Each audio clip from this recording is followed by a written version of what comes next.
பூவாலும் கேட்கும் அதிகாலையும் பூஞ்சோலை பூக்கும் இளமாலையும் நீ அன்றி ஏது ஒரு ஞாபகம் நீ பேசும் பேச்சு மணிவாசகம் உள்ளமின் வீடெங்கும்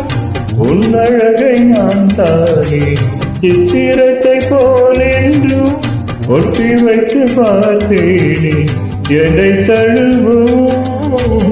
இளம் தளிரே உனக்கு நான் வாழ்கிறேன் வளரே என்று பாடுங்காலே இளவே